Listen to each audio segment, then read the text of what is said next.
পরিবারের পক্ষ থেকে সবাইকে অনেক অনেক ধন্যবাদ জানাচ্ছি। আপনারা সবাই আমার বাবার সাথে ছিলেন, আছেন, ইনশাল্লাহ থাকবেন। আমার বাবা আজকে যে জায়গায় আছে এটা তার জন্য কখনোই কাম্য না। আপনারা তাকে যারা কাছে থেকে চেনেন তারা অবশ্যই জানেন যে সে কেমন মানুষ, তার পক্ষে এরকম কাজ করা সম্ভব কিনা।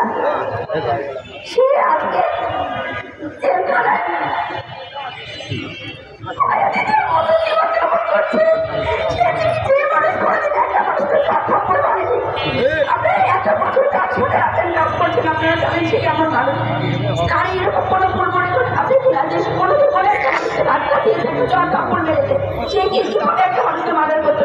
এটা আপনারা বিবেচনা করবেন।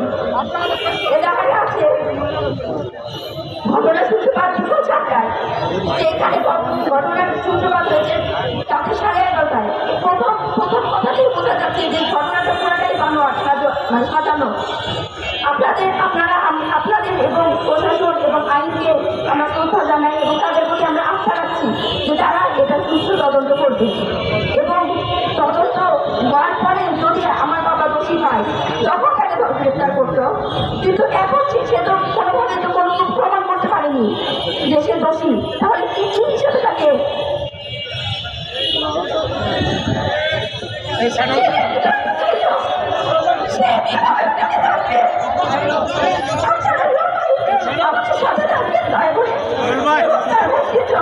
প্রচেষ্টা করবেন এবং সাংবাদিক ভাই এবং যারা প্রশাসন আছে তাদের কাছে অনুরোধ করছি যে দয়া করে সুস্থ একটা তদন্ত করুন এবং যত তাড়াতাড়ি সম্ভব আমার বাবাকে বের করে দিন।